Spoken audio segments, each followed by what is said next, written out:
भारतपुर गांव में कमला को शिफ्ट किए आज 1 साल हो गया है, मगर उसकी पड़ोसन कौशल्या आज तक उससे दोस्ती नहीं कर पाई थी। अब तो कमला प्रेग्नेंट हो गई थी। एक अच्छी पड़ोसन के नाते कौशल्या को उसका साथ देना चाहिए, पर उसकी इस हालत में भी वो हमेशा ही उससे तनातनी रखती थी। कमला, अरे कमला, अरे मर गई क्या? आती हूँ। अरे ऐसा क्यों कह रही है? मैं प्रेग्नेंट हूँ। अगर मैं मर गई तो? हाँ हाँ, अगर तू मर गई तो देश का बहुत बड़ा नुकसान नहीं हो जाएगा। आई बड़ी, तूने झाड़ू लगाया तो ये अपने यहाँ का कचरा मेरे लॉन में क्यों डाला? ये मेरे घर का कचरा नहीं है, कहीं और से उड़कर आया होगा। अगर दोबारा दिखा ना तो मेरे पूरे घर का पूरा कचरा उड़कर तेरे घर में आ जाएगा, समझी? आई बड़ी, देख क्या रही है? जाकर झाड़ू ला और तेरे साथ साथ मेरे लॉन का भी कचरा साफ कर, नहीं तो समझ लेना। आई बड़ी। कौशल्या का ये रोज का झगड़ा था। उसके इस नफरत की आग में घी का काम करता था कौशल्या का अपना भाई, जो कौशल्या की शादी के कुछ महीनों बाद से बहन की ससुराल में आ गया था। तब से यही पड़ा था। क्या हुआ बहना? जीजा जी से झगड़ा हुआ क्या? अरे तेरे जीजा को तो मैं निपट लूं, पर इस कलमुही को समझ नहीं आता इसका क्या करूं कि हमेशा के लिए इससे पीछा छूटे। इंतजार करो बहना, जीजा जी की तरह इसका भी बंदोबस्त कर दूंगा कि दोबारा आपकी तरफ आंख उठाकर ना देखे। और वो मौका उसे उस दिन मिलता है जब प्रेग्नेंट कमला एक खूबसूरत बच्चे को जन्म देती है। बच्चे के जन्म की खुशी में कमला फूल ही नहीं समाती है, मगर उसकी खुशी को उस दिन ग्रहण लग जाता है जब धूप सेकने के लिए वो अपने बच्चे को एक दिन पालने में डालती है और घर के लॉन में झुला रही होती है। तभी उसे किचन से कुकर की सीटी की आवाज सुनाई देती है। ओह, कुकर की सीटी तो मैं लगाना ही भूल गई, कहीं कुकर फट गया तो?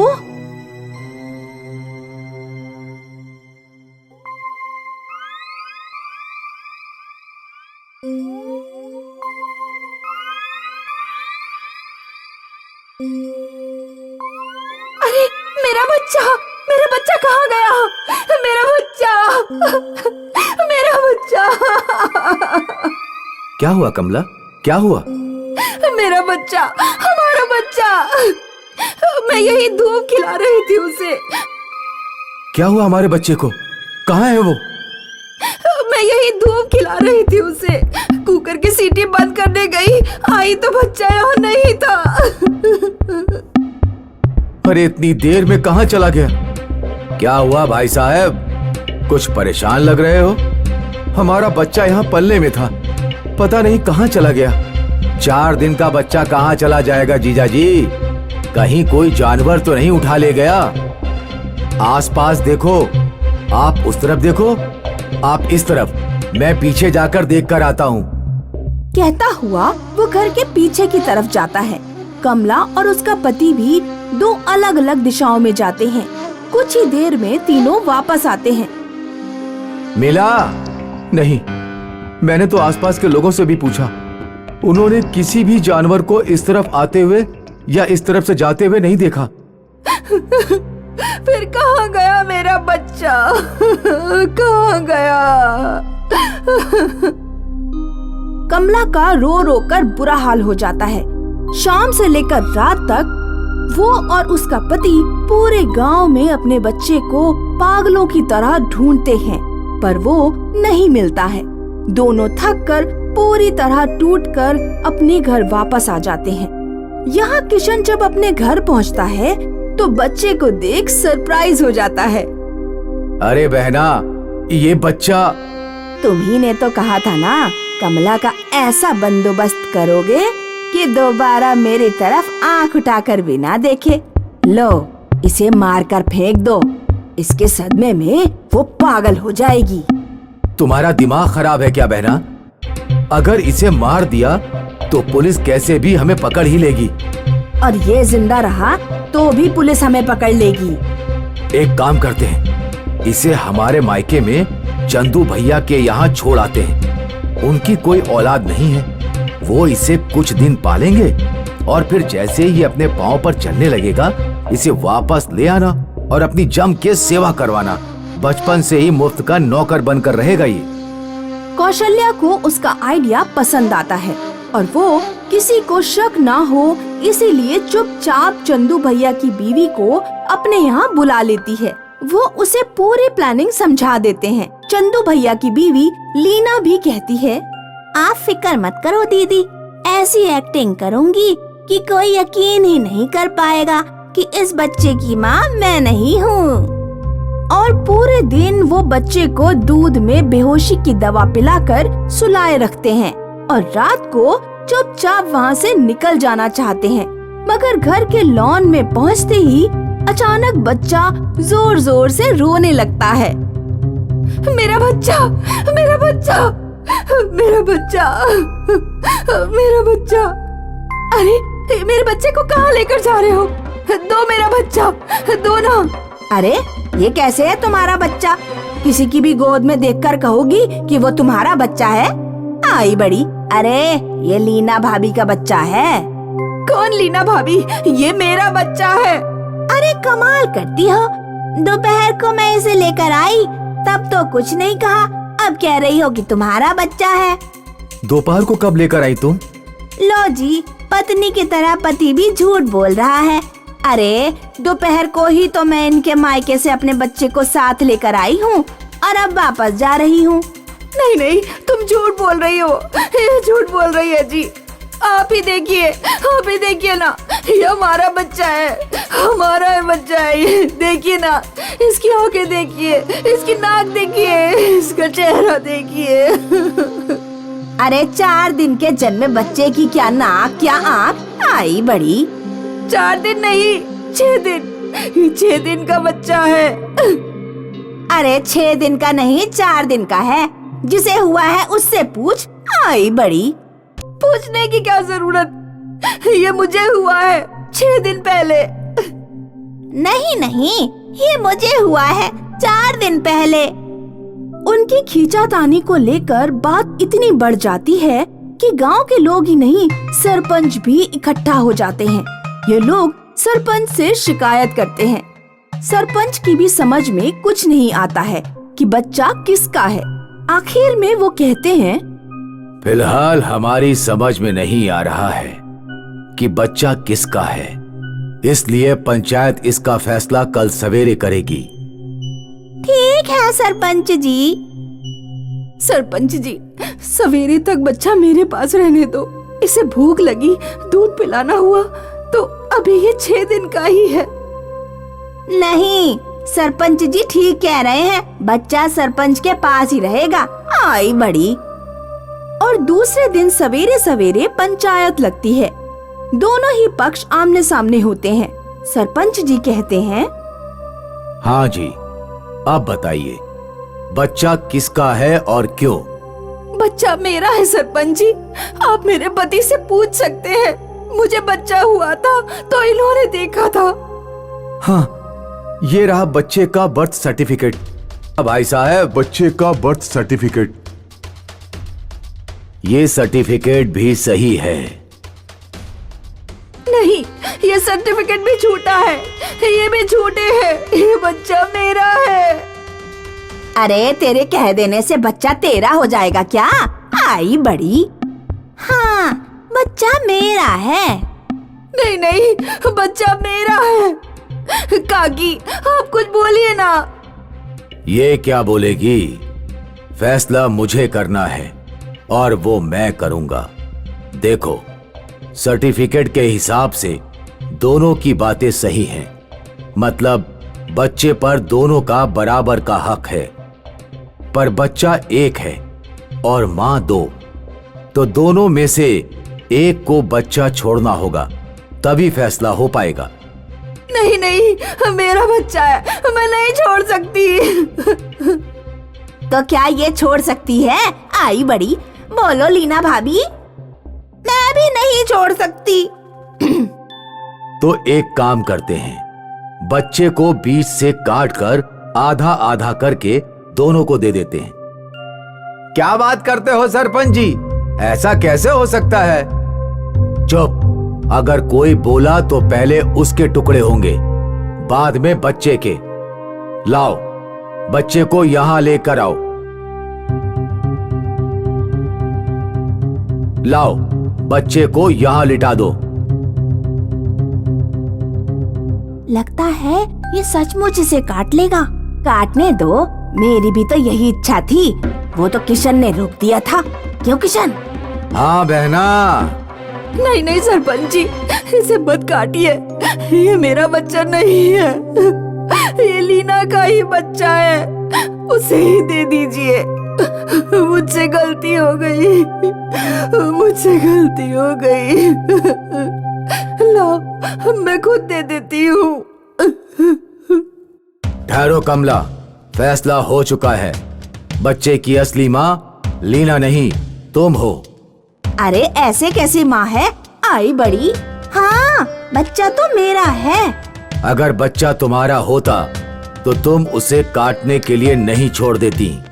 बच्चा कमला का है, इसलिए उसे कटते देख एक माँ का कलेजा तड़प उठा। उसने सोचा मरने से तो अच्छा है बच्चा भले उसके पास ना रहे पर जिंदा तो रहे। वैसे फैसला कल रात को ही हो गया था, जब बच्चे को मेरे पास छोड़ने के बजाय कमला ने कहा था उसे उसके पास रहने दो।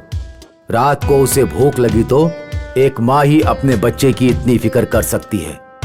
अब अगर मेरे फैसले के खिलाफ तुम तीनों में से कोई भी गया तो इस गड़ासे से उसके टुकड़े होंगे। बोलो, बच्चा किसे चाहिए? हमें माफ कर दो सरपंच जी, हम माँ नहीं बने, शायद इसीलिए माँ की भावना नहीं समझ सके। हाँ, एक बात आज मेरी समझ में आ गई है। अपने बच्चे के लिए सिर्फ एक माँ का दिल ही हर हाल में उसकी रक्षा के लिए तड़प सकता है, उसकी रक्षा के रास्ते सोच सकता है।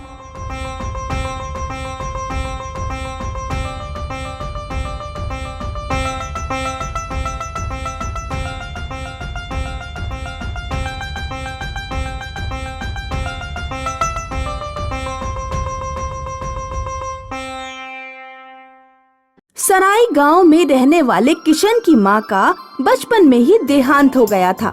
उसके पिता ने दूसरी शादी कर ली थी। दूसरी माँ से उसे एक सौतेला भाई मिला था, मुन्ना। ऐसे तो दोनों भाई एक दूसरे को पसंद करते थे, पर किशन को कई बार लगता था कि उसकी सौतेली माँ उससे ज्यादा उसके अपने बेटे मुन्ना को प्यार करती है और उससे सौतेला व्यवहार करती है। मुन्ना, मेरे लाडले बेटे, स्कूल के लिए तैयार हो गया तू? ले, 4 पराठे बनाए हैं मैंने, 2 खा ले और 2 टिफिन में रख ले, स्कूल की रेसेस में खा लेना। माँ, आपको पता है ना किसना भैया को पराठा बहुत पसंद है, एक उनके लिए रख दो। अरे किशन की फिक्र क्यों करता है तू? अपना देख, रात की 4 रोटी बची है, खा लेगा वो। ठीक है माँ। हेलो मुन्ना। अरे मुन्ना, कहाँ गई माँ? स्कूल का टाइम हो रहा था, चला गया। तेरी तरह छुट्टी तो नहीं है ना उसकी। वाह माँ, महक आ रही है। पराठा बनाया है क्या? जब तब तुझे पराठे की ही महक आती रहती है। पराठा क्यों बनाऊंगी मैं? रात की 4 रोटियां बची हैं, वो क्या फेंकूंगी? वही खा लेना, और नहीं खाना है तो रात का बचा दाल राइस खा लेना, मैं रोटियां खा लूंगी। रात को वो लाला राम के बेटे की शादी में जाने के लिए तैयार हो रहे होते हैं। किशन फ्रेश हुए जैसे कपड़े पहन के अपने कमरे की ओर जाता है। तभी माँ की आवाज सुनकर रुक जाता है। सौतेली माँ मुन्ना से कह रही है, मुन्ना, ये ले, बनियाइन पहन ले, वहाँ बहुत ठंड होगी। माँ, मैंने तो बनियाइन पहनी है, ये किशन भैया की है, उन्हें दो।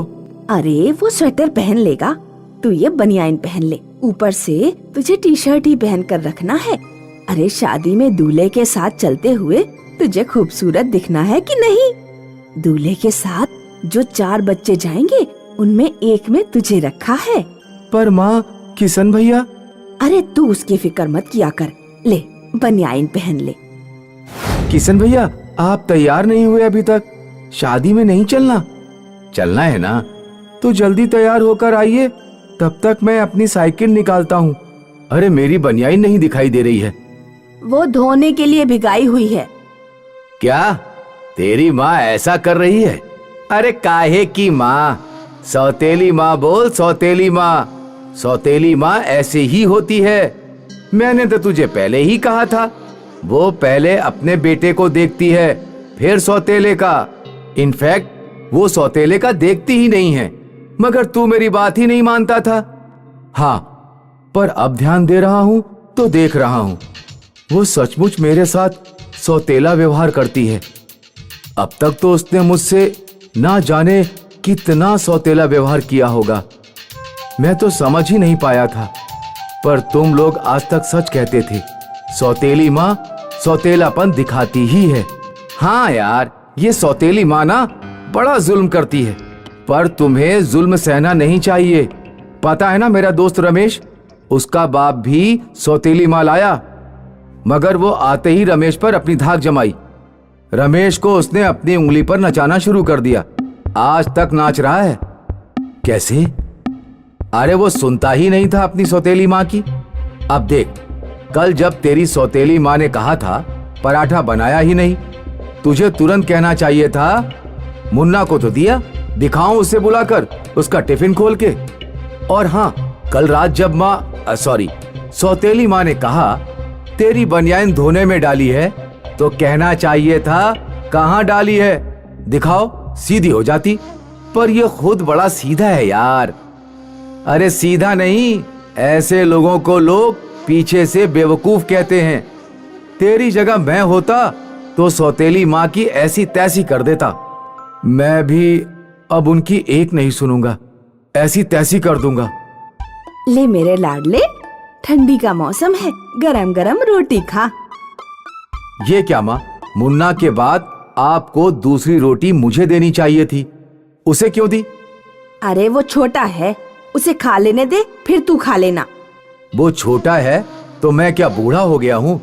मैं भी तो छोटा हूँ। एक रोटी उसे दो तो एक मुझे। मैं उसका मुंह देखते नहीं बैठूंगा। नहीं देखना है तो जा, थोड़ी देर बाद खाने पे आना। थोड़ी देर बाद नहीं, मैं आऊंगा ही नहीं। तुम सारी जिंदगी मुन्ना को ही खिलाती रहना। अरे ये कैसी बात करता है तू? क्या तुझे मैं नहीं खिलाती हूँ? क्या खिलाती हो, कैसे खिलाती हो जानता हूँ मैं। 2 दिन पहले ही मुन्ना को सवेरे सवेरे 4 पराठा दिया और मुझे रात की रखी बासी रोटी दी। शादी में जाते वक्त मेरी बनियाइन भी उसे पहना दी और मुझसे झूठ कहा मेरी बनियाइन धोने में पड़ी है। और अभी भी आप हम दोनों को बराबर एक एक रोटी देने के बदले मुन्ना को ही दिए चली जा रही हैं। सच कहते हैं सब, तुम मेरी सौतेली माँ हो और सौतेली ही रहोगी। ऐसा? सौतेली ही रहूंगी तो जा, रहूंगी। आज के बाद खाना तो क्या, एक बूंद पानी भी नहीं दूंगी तुझे मैं। तब पता चलेगा सौतेली क्या होती है। जा भाग, भाग यहाँ से। हाँ हाँ, जा रहा हूँ, मगर ये मत भूलना, ये मेरे बाप का घर है। यहाँ की हर चीज पर मेरा भी हक है। हक जमाता है, हक की बात करता है तो जा, मैं भी देखती हूँ क्या क्या हक में देता है तेरा बाप तुझे। चल भाग, भाग यहाँ से। अरे ये तो सपना था। थैंक गॉड, सपने में ही सही, पर मैंने माँ को असलियत तो बताई। कहता हुआ उसकी बगल में लेट जाता है, पर उसकी आंखों में अभी भी नींद नहीं है। दूसरे दिन वो परीक्षा के लिए तैयार हो रहा है, तभी माँ वहाँ पर टिफिन लिए आती है, साथ ही एक बनियाइन भी लिए आती है। किशन, परीक्षा के लिए पूरी तरह तैयार है? सुनकर वो गुस्से से उनकी ओर देखता है, पर कहता कुछ नहीं है, सिर्फ हाँ में सिर हिला देता है। माँ उसे बनियाइन देती हुई कहती है, ये ले, बनियाइन पहन ले। मैंने मेरी बनियाइन पहन ली है माँ, ये तो मुन्ना की है। मुन्ना की है तो क्या हुआ? अरे परीक्षा से आते आते शाम हो जाएगी, ठंड लगेगी, 2 बनियाइन होंगी तो ठंड कम लगेगी। देख क्या रहा है, ले पहन। लेकिन फिर मुन्ना क्या पहनेगा? अरे मुन्ना की छोड़ ना, तू अपनी देख। मुन्ना पूछेगा तो कह दूंगी कल धोना भूल गई थी, बाल्टी में भीगी हुई पड़ी है। वो कौन सा देखने जाएगा? अरे ये टिफिन ले, तुझे पराठा बहुत पसंद है ना? पूरे 6 पराठे हैं इसके अंदर, 2 रिसेस में खा लेना, 2 स्कूल से लौटते हुए। मुझे 4 पराठा ही दो माँ, 2 मुन्ना के लिए रख दो, उसे भी तो पसंद है। रात को उसने नखरे दिखाए थे, खाया नहीं था। रात की वही 4 रोटी उसे खिलाऊंगी। बासी रोटी, वो भी मुन्ना को? अरे तो क्या मुन्ना कोई बादशाह है? वो भी तेरे जैसा बेटा ही तो है। अरे जब तेरी छुट्टी थी, तुझे कहीं जाना नहीं था, तो तुझे रात की रोटियां खिलाई। अब तुझे स्कूल जाना है, उसकी छुट्टी है, तो उसे रात की रोटियां खिलाऊंगी। एक बात पूछूं माँ? पूछो। परसों शादी में जाते हुए आपने मेरी बनियान मुन्ना को पहना दी। कैसे सोचती? मुझे पता था तू शादी में कोट पहनकर जाने वाला है, उसमें तुझे ठंड कैसे लगेगी। पर मुन्ना को तो दूल्हे राजा ने कहा था टी शर्ट पहन कर आना, तुझे मेरे साथ मंडप के नीचे बैठना है। टी शर्ट में उसे ठंड लगती, इसीलिए उसे 2 बनियान पहना दी। पर तू ये क्यों पूछ रहा है? कुछ नहीं, ऐसे ही माँ। गांव वाले कहते थे आप मुझसे सौतेला व्यवहार करती हैं। उनकी बातें सुन सुनकर 3 दिनों से ये सब देख देख कर मुझे भी ऐसा ही लगने लगा था। पर ऊपर वाले का शुक्र है मैंने आपका प्रतिरोध नहीं किया, वरना मुझे आपको समझने में कितनी बड़ी गलती हो जाती। माफ कर दो माँ मुझे।